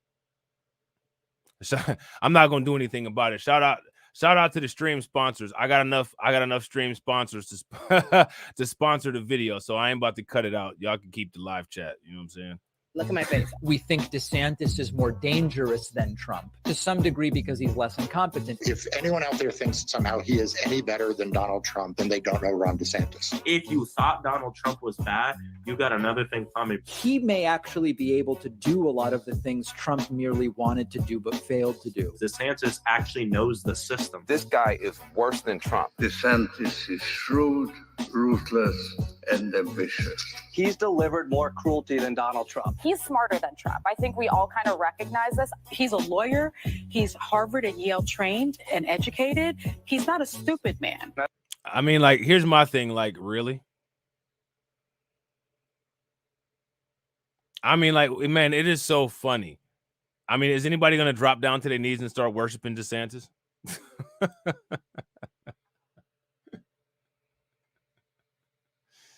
Let me ask you guys a question. What black person do they fear like that?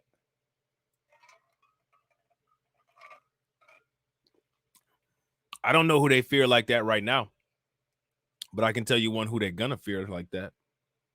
I think Ron DeSantis is far more dangerous than Donald Trump. But he's also more competent, I think. Scarier than Trump because he's not so incompetent. He's more cunning. He's not an incompetent administrator the way that Trump was. He would be more able to get things done. Ron DeSantis is far more dangerous than Donald Trump.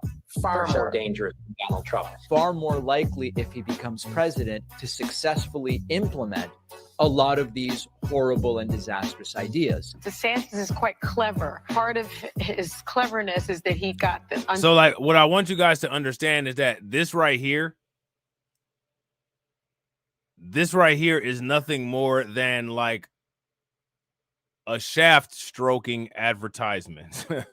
Would you guys agree? The Democrats and the Republicans are on board with this. I mean, they acting like Ron DeSantis is Lex Luthor. He's not. You know what I'm saying?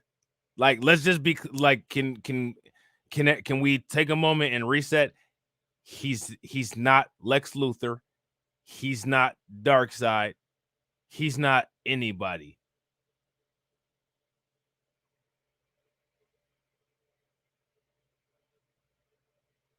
But I mean, you know, the way that these guys are talking about him, you think that he came from a planet apocalypse and can shoot sigma beams out of his eyes. This is pathetic. And this is one of the reasons why I tell people, like, one of the most effective strategies is to walk in the room and immediately disable the toughest person in the room. Is immediately make just immediately get rid of them. Because you see all this talk about DeSantis, the moment somebody comes up and just flicks him over to the side and he stays on the ground, it's like, oh my God, all this stuff that we said about this guy must be really a badass.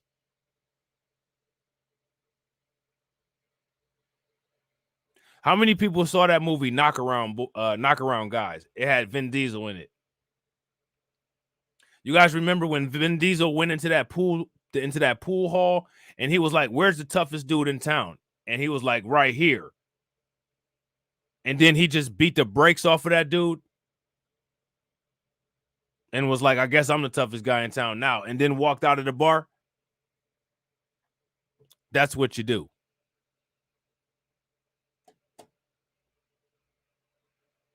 That's what you do. Documented people on planes and flew them to Martha's Vineyard. Ron DeSantis is a dangerous person and would be a dangerous president. A more disciplined extremist. The Trump agenda would be far more likely to be carried on by people less cartoonishly problematic. And Ron DeSantis is a perfect example of such an individual. What's going on in Florida is, as my mother would say, close to sinful. I mean, it's just terrible what they're doing. Your mother would say that, but what would your grandparents that owned slaves say about it, Joe Biden? Now, as old as Joe Biden is, what year do you guys think his mother was born in? It's plenty of dirt out there on DeSantis already. If you go on Truth Socials, Trump already has all kinds of stuff on him. Yeah, shout out to Mr. Sinister. You know what I'm saying? Shout out to Mr. Sinister. Like when Mr. Sinister grabbed the juggernaut and threw him like a piece of paper. Right. Who's next? Let me guess.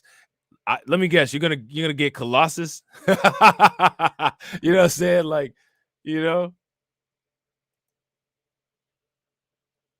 Let me guess. You're gonna get Colossus.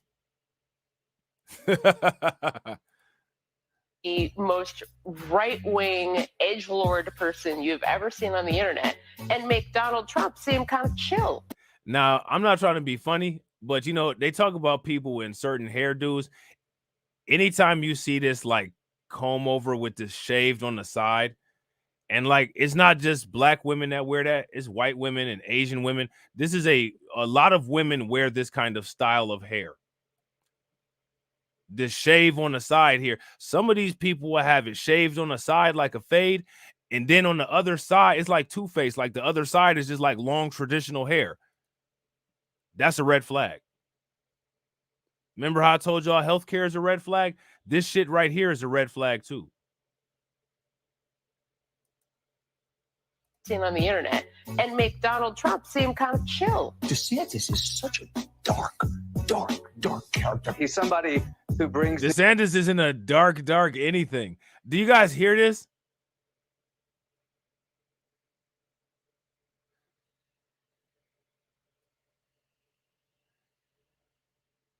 Oh yeah, the Gladiator. Shout out to the Gladiator. And what was the name of what was the name of that empire that they was from? Yeah, but the Gladiator destroyed the Juggernaut. What's the name of that empire? The Kishar Empire or something like that.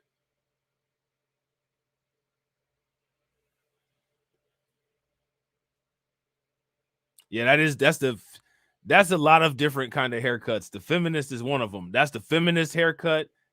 That's if it's a white woman, that's the I got mixed kids haircut. It's a whole bunch of haircuts that is, you know what I'm saying? But regardless, all of those haircuts, any description of those haircuts, in many cases, it's a red flag. Now, I'm not saying that everybody that got that haircut is bad, but in many cases, that haircut is a good warning sign of somebody you should stay away from. the arrogance of Donald Trump, the paranoia of Richard Nixon. This guy is just the dark prince of darkness. Their second choice. Man, that dude is he's really terrified. You know what I'm saying? You want a little candle to sleep with at night? I mean, he's just, oh my God, like, oh my God. Like, it was just one time. Shout out to my man Cannon Hotep. What's good with it, bro? Oh my God. I'm so scared. Oh my God. This dude just running game for real, for real. He's so scared. He just wants somebody, he just wants somebody, preferably another guy, to hold him. Yeah, that's another one, giving good. Listen. Like I said, there's a lot. One of the reasons that haircut is problematic, because sometimes, you know what I'm saying, some good times that lead to bad times can come from people with that haircut. That's what I'm saying. Like, be strong. You know what I'm saying? Be strong. Hey, yo, Cannon Hotep, do you have a wrench? Because if you got a wrench, throw your channel link in the chat so people can check you out, bro. And real quick, ladies and gentlemen, if you guys haven't smashed the like button, we got 82 likes and we got 71 people watching. Please take a moment. Make sure you guys smash that like button. Also, if you guys haven't subscribed to the channel, make sure that you hit the bell icon twice. And please share the stream to your social media. B1 Bomber said the I got mixed kids haircut. Yeah, bro. Yeah. You know the I got mixed kids haircut. You know what I'm saying? That's exactly that's exactly what that is. All right, hold on real quick, Cannon. Hold on real quick. Hold up. Real quick, y'all. While I'm doing this, if you guys haven't done the survey about the notifications, please make sure you guys do the survey for the notifications. All right, that's in the chat. And if you're having an issue with the notifications, please make sure you guys take a moment and hit that link that's pinned in the chat. Okay. Yeah, that's what I meant. Shi'ar Empire. Yeah, they had the Imkron crystal. Yeah, he fell in love with the princess. And her brother-in-law was a psycho. He wanted to become one with the Imkron crystal and trap the entire universe in the crystal so he could rule it. And then Dark Phoenix tore his ass up. Shout out to my man, Black Man Being Brutally Honest. What's good with it, bro? Yo, make sure you throw your link in the chat, bro. You got a wrench in here, right? You should have a wrench. But if you don't have a wrench, let me know. I'll throw one on you real quick. You know what I'm saying? Not literally. I don't want you, you know what I'm saying, laid out or anything like that. we ain't playing dodgeball with Ben Stiller or anything in here, but you know. Let's see what else they're talking about. It's a guy who is worse than Trump. Because my daddy was like, oh, you know, they really sleeping on Trump. It's gonna be Trump. I'm like, Daddy, I'm telling you, open your eyes. DeSantis is a problem, Daddy. He's smarter than Donald Trump. That man, are you serious? Like, really, man? Really? You gotta, okay, bet. All right, that's what's up, bro. Make sure you throw your link in the chat. Are they really scared like this of DeSantis? Like, come on, man. Come on, dog. Come on, dog. He's far more strategic. He's a lot more dangerous than Trump, like we were talking about. He may not look it, but he's smarter than Trump. You know, Trump was a useful idiot. DeSantis is smart. He's more sinister. You know why? Because there's less buffoonery to it. Not like a bumbling idiot the way that Trump is. Trump gets easily distracted through a sort of like adult ADHD where he ends up just watching the TV in the back of the room. He doesn't end up. So here go my question, right? If Trump gets distracted through a quote unquote adult ADHD, what would you call what goes on with Biden? Right. Hey, okay. Right. If you can dodge a wrench, you can dodge a ball. Man, I'm telling you, bro, that was some of the funniest shit I have ever seen in my entire life. I died laughing at that part. I'm like, this old crazy dude about to just start throwing these wrenches at these people. He just pulled the wrench out of the bag and just pulled the wrenches out the bag and just start relentlessly throwing them at people. I'm like, good God. Getting that much done. And Ron DeSantis would be far more dangerous. Hey, just so y'all know, TD been in here the whole time and didn't say shit until now, but he knew when to open his mouth though with a super chat. TD been in here the whole time and he knew when to open his mouth with the super chat. Shout out to my man TD. TD said, look at Rob talking about serious topics with almost 100 people in the stream. Has the world finally stopped being correct? I think this is a different universe. This is an alternate universe, bro. I know, right? TD dropping the link will make the world correct. Facts. Make sure y'all throw some radiation emoji in the chat and show some love to my man TD. And if y'all aren't subscribed to TD Hip Hop Media on YouTube, either Google search it or hopefully one of the mods will be charitable and put his link in the chat, because we all know what. What do we all know about TD? So now here, this is Andrew Gillum. He says, well, oh, you know what? I didn't even let this finish. Hold on, we still got about 2 minutes of this. Let's finish watch this. Let's finish watching this swooning over Ron DeSantis. Than Donald Trump. He is young and he is far more disciplined. Because Ron DeSantis. Lame. I'll never drop the link. He's saying that shit in the Cobra Commander voice. I'll never drop the link. This is not a clown. Many of Donald Trump's failings were from just kind of not paying attention. Ron DeSantis, on the other hand, is far less likely to be ineffective. If he has policy goals that he wants to achieve, he would be more likely to figure out how to pull the levers of government to make it happen. DeSantis hey, everybody drop some radiation emoji in the chat for my man Kev. Shout out to my man Kev. Man, my man Kev had to pick up the slack for you, TD. Everybody show some love to Kev. You know what I'm saying? Since TD don't want to put the link in the chat, I'll never put the link in the chat. who will work in the dark, work in the shadows. He will still accomplish what Trump wants to accomplish. Maybe he's going to do things in a quieter manner, but believe me, the end result is not going to be good. But he will do so successfully because he's not over the top. He isn't in your face. He doesn't have a lot of baggage. He's not going to be somebody that tweets. Now, what I think is interesting, right? I want you guys to pay attention to how this aged. I want to, and shout out to MC Fact for dropping the link. I want to look, and that's perfect, man. We just stopped it right on where they meme that lady at. Shout out to me for my pause game. You know what I'm saying? Pause game on fleek. You know what I'm saying? But like, this isn't aging real well. And the reason why it's not aging real well is because the big bad Ron DeSantis, his campaign is in shambles now. It's crumbling. He's at the point where he has to redesign his entire campaign. So how do you go from all of these people saying all of this stuff about you, about how feared you are and how big and bad you are, and you know, you're so big and bad, and now everything's all falling down like Kanye West? Yeah, that's the liberal scream.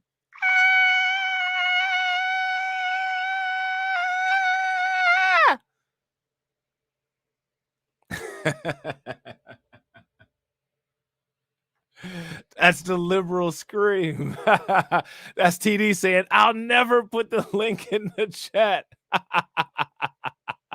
Tweets in the middle of the night some idea, and then has his administration figuring it out how to do it on the back end. He would figure it out on the front end, plot it out, and then announce it. So Ron DeSantis, I think, is more dangerous. What scares me about Ron DeSantis is that he offers Trumpism. Hey, that's TD telling Torian, no.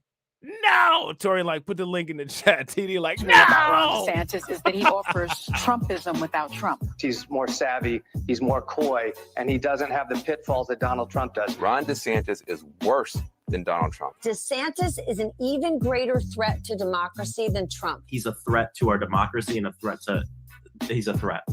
If Donald Trump look, there go your they went and got your boy Roland Martin. Look. And look, tell me why Roland Martin's head takes up almost all of the surface area of the screen right here. Look at how big his head. Can we just take a moment and appreciate how big his head is? Now, he's always talking about how things are disproportionately, but I guarantee you that his brain is disproportionately small to how big his head is. Would you guys agree? If you guys agree, give me a thumbs up. If y'all disagree, give me a thumbs down. Donald Trump becomes president again, he'll be less dangerous than Ron DeSantis. People think, oh, we're going to go for Ron DeSantis because he's normal. He's not normal. Difference between he and Donald Trump is not that Ron DeSantis has no drama. It's that he's more successful at the cruelty. As horrible and grotesque as he is, Donald Trump is not as dangerous as this guy, Ron DeSantis. It is beginning to feel less like a governorship and more like a regime. He's running more to the... That's facts, Cannon Hotep. And you know what's funny? The article actually touched on that. And I agree. There wouldn't be no DeSantis without Trump. That right there is probably the reason why he got that bump in votes that was able to consistently keep him ahead of Gillum in that race. Would you guys, if you guys agree, give me a thumbs up. If you guys disagree, give me a thumbs down. I agree 100%. Extreme than Trump on several issues. The guy who will wield power in a way that extends even beyond what Trump did. You know, he plays by Trump's rules, which is scary because he's, I think, a lot smarter and more focused than Trump. Based on what he's done in 5 years in Florida, what would he do with all of the levers of power in the White House? Authoritarianism that goes even beyond what Trump has taught. Hey, I just want to say real quick, I'm really irritated that they wasted this dope ass beat on this compilation of Ron DeSantis shaft massaging. You know what I'm saying? That beat could actually be that beat could actually be worked with. You know what I'm saying? Somebody could do something beautiful over that beat, and they got it used for this nonsense. You know what I'm saying? About people need to realize this, and I'm trying to talk about it as much as possible because it's really scary. It's really scary. A scary man. Really scary. Oh, the liberals, including me, they don't like Donald DeSantis, therefore you should like him. These are such weird times that because the highest virtue is triggering the left and triggering the libs, they actually get mileage from so many. Hey, have y'all ever, this dude right here that's talking, have you guys ever seen him on YouTube? If I'm not mistaken, I think he got a YouTube channel with like 1.5 million subs. Man, that beat is dope. I know I was, that's why I said it, because I start catching myself bobbing my head. I'm like, I'm thinking the lyrics in my head. I'm like, yeah, okay. You know what I'm saying? They're like, man, they got this corny mess on here. People saying this guy is dangerous. All right, so that's the DeSantis war room thing. So now here it says, well, let me first say my grandmother used to say a hit dog will holler, and it hollered through his room. Mr. DeSantis had spoken. First of all, he's got neo-Nazis helping him out in this state. He has spoken at racist conferences. He's accepted a contribution and would not return it from someone who referred to the former president of the United States as a Muslim N-word.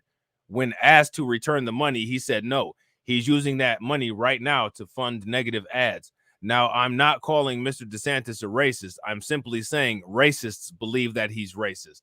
Watch the clip below or at this link. Let's watch this clip real quick. Mr. Gillum, I'll give you a chance to respond now. Well, let me first say my grandmother used to say a hit dog will holler, and it hollered through this room. Mr. DeSantis has spoken. First of all, he's got neo-Nazis helping him out in the state.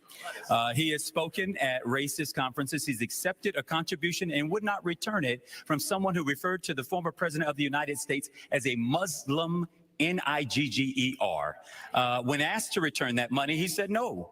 He's using that money to now fund negative ads. Now, I'm not calling Mr. DeSantis a racist. I'm simply saying the racists believe he's a racist. Mr. DeSantis, if I would ask the audience. They got DeSantis. They got DeSantis standing on a phone book. You know what I'm saying? So he'll be, even height. You know what I'm saying? So, yeah, man. I think that's all we got for today. You know what I'm saying? I actually have a little bit more stuff that I want to talk about. However, I got to get some sleep. So I think we'll see what goes on tomorrow morning, if we'll be able to finish this. Don't move a muscle, because this live stream will take you right into the premiere window for the clips that are going to premiere on the Reacts channel. And if you're not subscribed to the Reacts channel, make sure that you guys subscribe. We're almost at 1,000 subscribers over there. So make sure you just take a moment, maybe about 15 seconds after this stream ends, go into the live stream or go into the premiere, hit the bell, hit the like button, drop a comment. Appreciate each and every one of you guys being here for the live stream. Again, shout out to all the stream sponsors. We got AB Promotions, we got Val Williams, we got Carla Lockhart, we got my man Moxie Approved, we got the 6'4", we got this guy named TD Hip Hop Media, who don't want to drop his link in the chat. You know what I'm saying?